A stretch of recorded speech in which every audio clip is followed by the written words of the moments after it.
Preguntas, por favor, no se queden con dudas.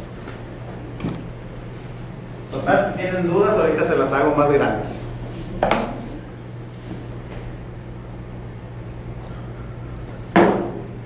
¿Qué esfera sigue después de la social? La económica. ¿Sí? ¿Sí? ¿Eso sigue? Vimos la lingüística. Yo tengo aquí sociología y luego economía. Bueno, la lingüística es esa. La lingüística, el núcleo es el roce social, es la sociología. ¿Sí? El núcleo de lo lingüístico es lo social. Luego sigue la economía.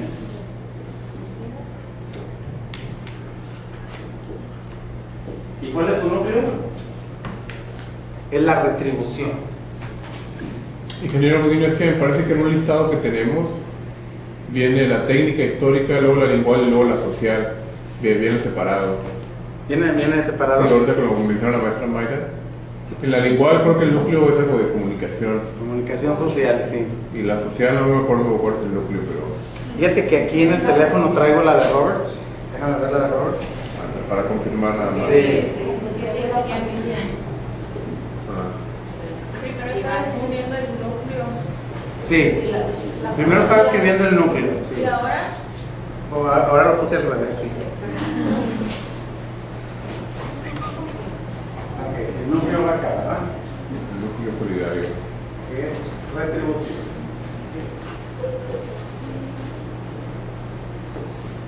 Traen los tacos amarillos también.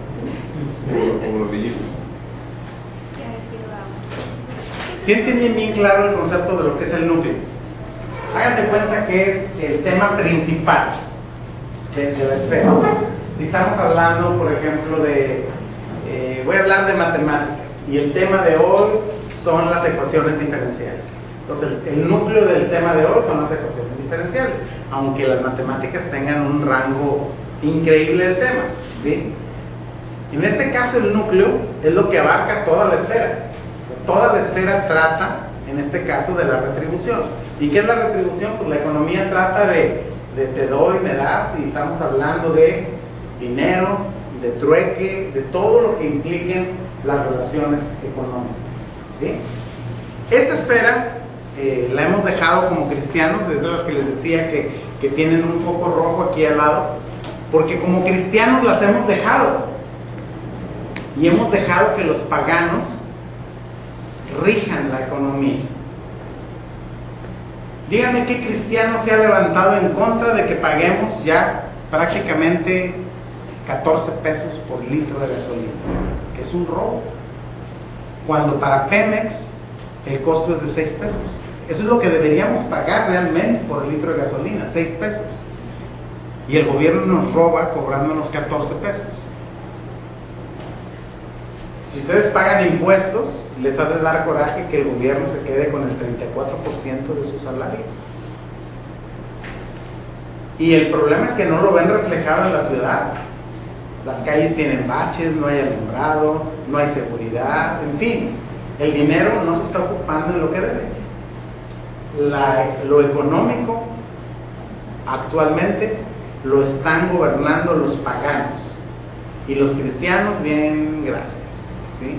Pues nosotros como cristianos podemos empezar a influir en la cuestión económica de muchas maneras, pero no hemos querido entrar. Esa es la cuestión. Después de la económica, otra en la que los cristianos estamos fritos, que es lo estético. Y aquí está la belleza.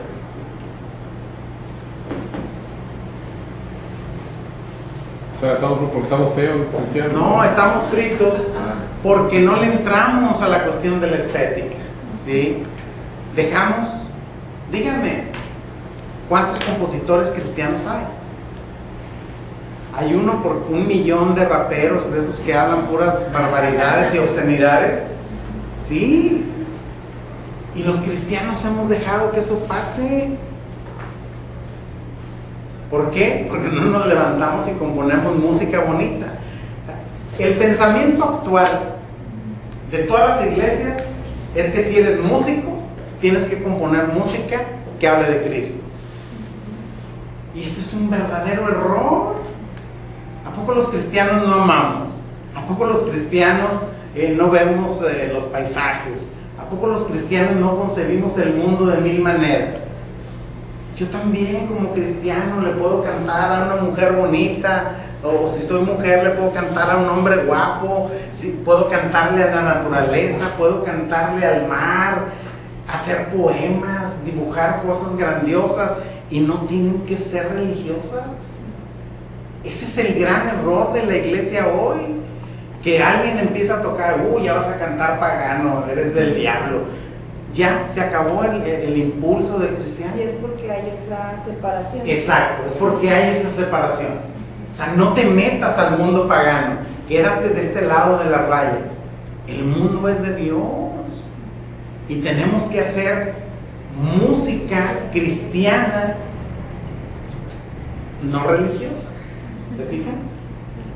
El ejemplo más maravilloso que tengo de esto, de una persona que entendió grandiosamente el concepto de alabar a Dios con la estética, no siendo religioso y siendo muy religioso a la vez, es Juan Sebastián Bach, el músico más grandioso que ha dado la humanidad.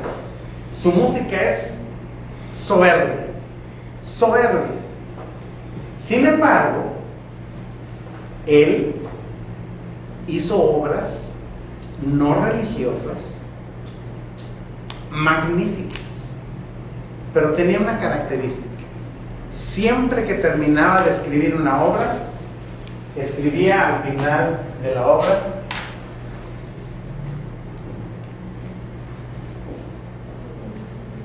eso. ¿Alguien sabe qué significa? Solo a Dios la gloria. Solo a Dios la gloria. Tiene un 10. ¿Ya puedo dejar? Ya puede irse a comer. Suena como lo de ahora, ¿no? Está en latín. Está en latín y significa Soli Deo Gloria. Solo a Dios la gloria. Entonces Bach entendía que él glorificaba a Dios con su arte, fuera religioso o no. Y él hacía una canción de amor y ponía para gloria de Dios. Y hacía un concierto para no sé qué, para gloria de Dios. Y cada obra que hizo estaba firmada Soli Deo Gloria. Los cristianos nos hemos olvidado hoy del concepto de Bach, de Soli Deo Gloria. Y si no canto cosas que digan la palabra Jesucristo, soy del mundo. ¿Sí? Yo he ido en las iglesias que le dicen a los muchachitos: oye, pero nomás no cantes cosas paganas aquí. Paganas. O del mundo, así dicen, del mundial. Si cosas del mundial no cantes dentro de la iglesia. Y entonces no podemos cantarle al amor a la muchacha. Bueno, cuando yo tenía como, vamos a hacer historia, cuando tenía como unos 18 años, 19 años, hace poquito. Hace poquito, ayer, yo asistí a una iglesia cristiana. Tenía poco de asistir a una iglesia cristiana, unos 2 años, 3 años. Y a la iglesia a la que asistía estaba muy enraizado eso de que no cantaras cosas que no eran de Cristo, porque era pecado. No solamente era del mundo, era pecado. Así es de que cuando me hice novio de esta señora y se me ocurrió llevarle serenata, ¿qué creen que le canté en la serenata? Pura música cristiana. Puros coritos cristianos. Imagínense al muchacho a las 2 de la mañana: solo Cristo te ama. Y hay poder sin igual. ¿Qué le dijo? Déjame pensar. Bueno, ella, según dice, le gustó, pero su mamá y sus hermanas estaban: ¿y este tipo ridículo qué está haciendo aquí cantando canciones de iglesia para una serenata? Bueno, Antes salió a las 2 de la mañana. sí, Sí. Pero si hubiera cantado otra cosa, porque iba con los hermanos de ahí de la iglesia, me hubieran tachado de hereje. Y hasta yo me sentía mal de estar cantando. Pero eso era lo que me decían todos. No puedes cantar otra cosa porque es pecado. Nada más alejado de la realidad. ¿Cuál pecado va a ser cantarle a una mujer que amas una canción de amor? Eso no es pecado. Bach lo entendía. Él entendía la esfera estética fabulosamente y escribió para todos los gustos. Él era director del coro de la capilla de la iglesia de Santo Tomás en Leipzig, en Alemania, y tenía la obligación de componer, no de tocar, de componer cada domingo toda la música. Cada domingo había música nueva, nunca repetida, por 25 años. Imagínense la creatividad de ese hombre. Si aquí cuando vamos a cantar algo el domingo, ahí andas buscando en el himnario para repetir siempre los mismos coros, él tenía que componerlos cada domingo nuevos y luego practicar al coro y cantarlos. Hacía mucha música de iglesia, pero luego salía, y si conocen la biografía de Bach, es muy interesante, se casó 2 veces. Con la primera mujer que enviudó, no crean que se divorció ni nada, él era muy fiel en eso, tuvo 3 hijos. Y pues enviudó y a los cuantos años conoció a una de las cantoras de donde él daba clase, muy joven, y se casó con ella. Se llama Ana Magdalena.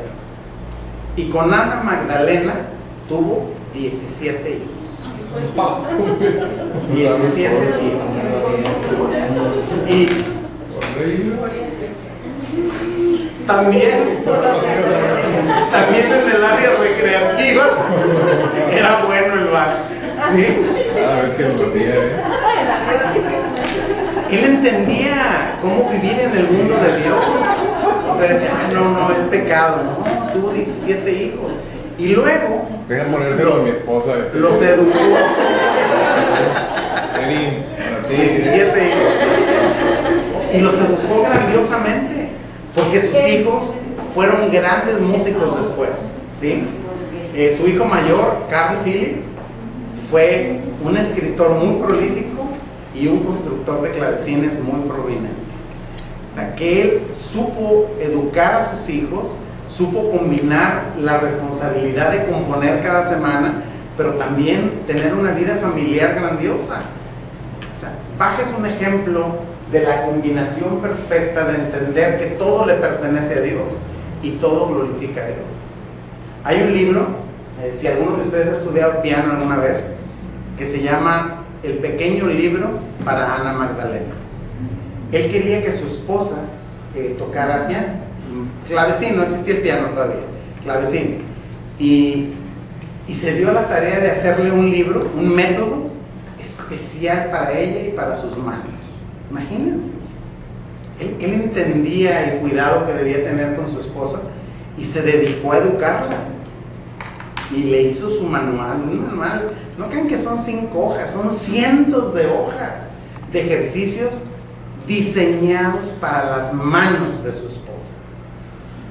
Porque dice, ella no alcanza 8 teclas, entonces vamos a reducirlo así, y le compuso obras dedicadas a ella. Y así se llama, El pequeño libro de Ana Magdalena. No es pequeño, es un librote, ¿verdad? Con cientos de obras fabulosas. Y a eso me refiero. Hemos dejado de lado la estética. En la pintura no se diga. Los cristianos nos hemos olvidado de hacer buenas obras y tenemos que chutarnos esos bodrios. No hay pintores cristianos, porque en las iglesias nos dicen que es pecado hacer eso. Ahora ya no tanto, pero en la Edad Media te crucificaban por hacer algo de eso. Tenemos que retomar el aspecto estético. Luego de la estética que sigue, Le hablan a eso. ¿Por qué? ¿Por qué menciona eso de que es pecado? ¿Por qué las iglesias dicen eso?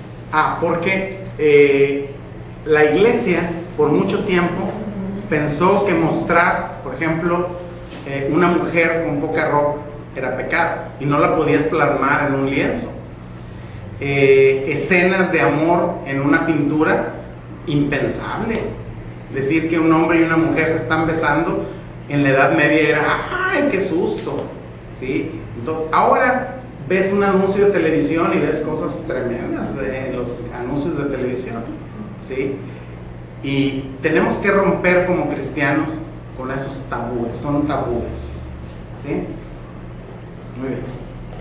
El siguiente es el más problemático, el judicial. El judicial lo vamos a ponerle jurídico.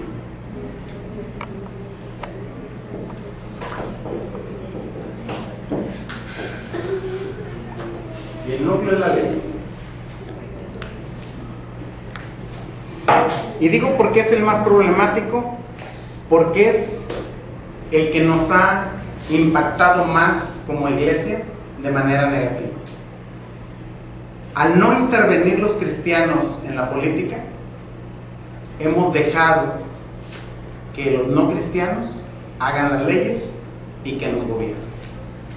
Y ahora nosotros estamos atados de manos porque hay leyes que impiden la libertad religiosa en muchos lugares del mundo, pero porque nosotros lo dejamos que así fuera, ¿sí? Después de la reforma de 1517, los cristianos tuvieron la oportunidad de tener la libertad. Algunos países la tomaron y hoy son libres, y los que no la tomaron son el tercer mundo. Fíjense qué interesante. La reforma de 1517 dividió el primer mundo del tercer mundo. Todos los países que abrazaron la reforma hoy son el primer mundo. ¿Por qué? Porque no renunciaron a su derecho de intervenir en la creación de las leyes y de la política, creyendo que le pertenece a Dios, y son el primer mundo. Y los países que renunciaron a su derecho de participar en política y en toda la formación de las leyes, hoy son el tercer mundo. España renunció a la reforma, no quiso entrar a la reforma protestante, y es el país más miserable de Europa hoy día. Grecia, Italia y España son los tres países pobres de Europa. ¿Y son quiénes? Los países que no quisieron la reforma. ¿Quiénes son los grandes poderosos de Europa? El primero y el más importante y más poderoso, el que originó la reforma, Alemania. Alemania, Noruega, Suecia, Holanda, Inglaterra, todos los países que abrazaron la reforma hoy son el primer mundo, son el modelo de cómo se vive bien. Los países miserables son los que le dijeron no a Dios. Dios, no te queremos aquí, queremos ídolos. ¿Y cómo estamos? Aquí está. Ahorita a lo mejor nos agachamos por una balacera y es el resultado de darle la espalda a Dios, Pero es porque los cristianos renunciamos a nuestro derecho, y es un derecho, al derecho de participar en la elaboración de las leyes y del gobierno. ¿Y por qué decimos que es un derecho? Porque cuando abrimos la Biblia y vemos en Génesis, desde el principio, o sea, luego, Dios hace al hombre y le da lo que se conoce como el mandato cultural. Y el mandato cultural dice, en el Génesis 1:28, creó al hombre y fíjense lo que les dice: y los bendijo Dios y les dijo, fructificad y multiplicaos. Es la primera instrucción, y lo entendió muy bien. Fructificad y multiplicaos. Pero luego fíjense lo que dice Dios: llenad la tierra y sojuzgadla. Ah, esa palabrita. Los cristianos nos olvidamos de sojuzgar la tierra.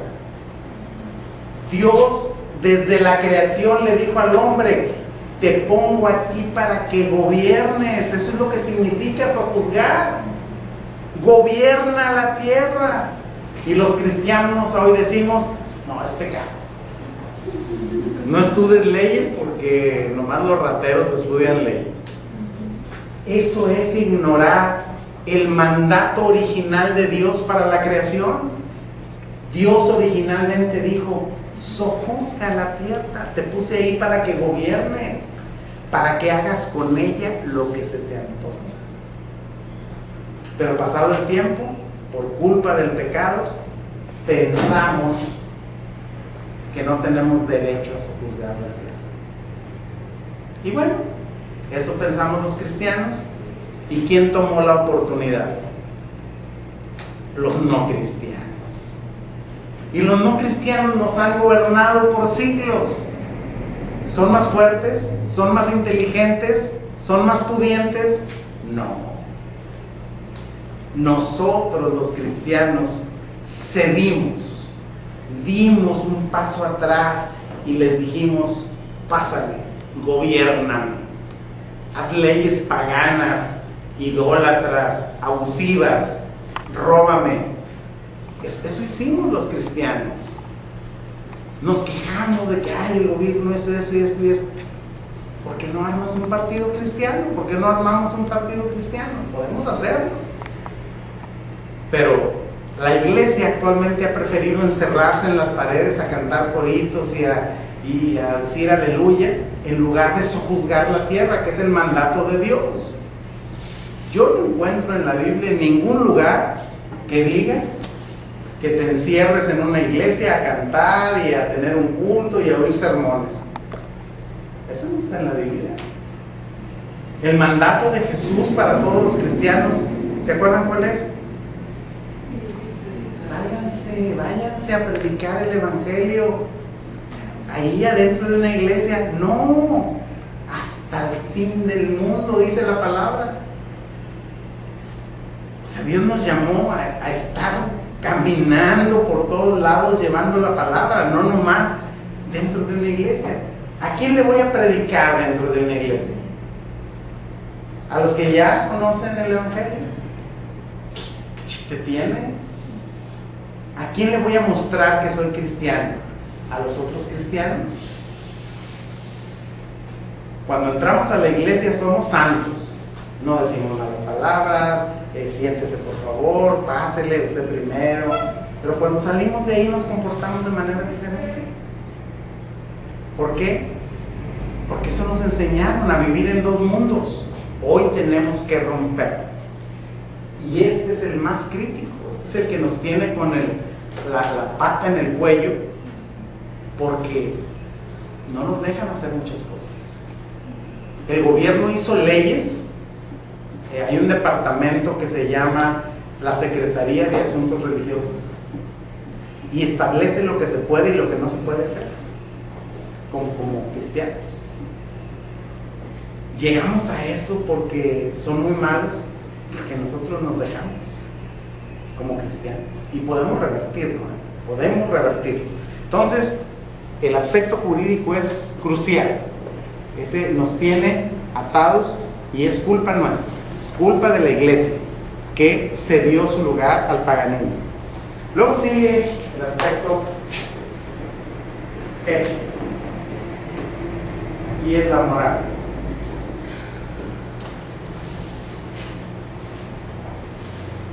El aspecto ético también es un aspecto que los cristianos hemos dejado de lado, porque si nosotros conocemos la verdad de Dios, ¿por qué hemos dejado que los paganos impongan su moral? ¿Sí? Hay escuelas cristianas, conozco algunas escuelas cristianas, que en el aspecto ético cedieron totalmente cuando la Secretaría de Educación Pública trajo sus libros esos horrendos. dijeron, híjole, pues están bien feos, pero pues bueno, ya, ¿qué le hacemos? Hubo escuelas en el Distrito Federal. No conozco fuera del Distrito Federal, pero en el Distrito Federal al menos conozco 2 escuelas que echaron a la basura a los libros y le dijeron a la Secretaría de Educación Pública: esto es basura y en la basura debe estar, y hazle como quieras. Hay que tener el valor de hacer eso, porque solo porque el gobierno me da esa basura la tengo que enseñar. Tenemos que aprender a decir no con firmeza. Es el momento, y ustedes como maestros lo pueden hacer. Y finalmente tenemos, ¿cuál es la última esfera, la más alta? ¿Cómo se llama? La celebración, ese es el núcleo. Cúltico. Ístico. Es el culto.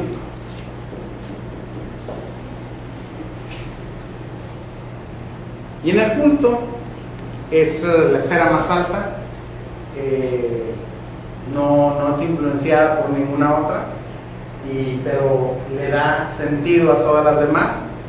Es donde podemos celebrar, adorar a nuestro Dios. Y todas estas cuestiones de las esferas, que si ya las habían visto, solo quiero que quede claro que es la forma en la que percibimos la creación, de manera ordenada y perfecta. No se puede alterar esto. Muchos han tratado de decir, no, pues es que esta va antes o va después, pero al final de cuentas la esfera existe. Hay unas muy delimitadas y muy claras, por ejemplo la escuela de ética, la jurídica, la ética, la económica, son esferas bien delimitadas, su núcleo está bien clasificado, pero en todas, si yo las absolutizo, me vuelvo idólatra. ¿Cuál es la solución para todo esto? Entender que todas las esferas son ordenadas por Dios, regidas por Dios y llevadas por Dios. Y no importa en qué esfera yo esté trabajando, es lo que les decía al final, que les iba a decir al final. Si yo tengo aquí todas las esferas, y yo quiero absolutizar una, la idolizo. Pero ¿qué tal si yo soy médico y entonces yo estoy aquí en la esfera biótica? Porque soy médico, ¿estoy absolutizando la esfera biótica? No. Como cristiano tengo la responsabilidad de interactuar con mi medicina con todas las esferas. Ese es el ejercicio del cristiano, que no absolutice una esfera, sino que interactúe con todas las esferas. ¿Qué tengo yo para dar como médico en la esfera estética, económica, jurídica, ético, cultico? ¿Qué tengo yo para dar? Yo soy ingeniero y estoy hablando aquí de ustedes, con ustedes, de filosofía. Nos quedan 5 minutos. 5 minutos, muy bien, vamos a acabar en 5 minutos. El asunto es que en este caso ustedes están en la esfera educativa. Esa es su esfera. ¿Cómo pueden no absolutizar su esfera? Bueno, llevando conocimiento y trayendo conocimiento de las demás esferas, de todas las esferas, ¿sí? ¿Qué significa eso? Bueno, que no se conformen con ser maestros, ¿sí? Aprendan música, pinten, métanse a un partido político. No es pecado, no es pecado. Si alguien en la iglesia dice, oye, no, hombre, te vas a hacer corrupto,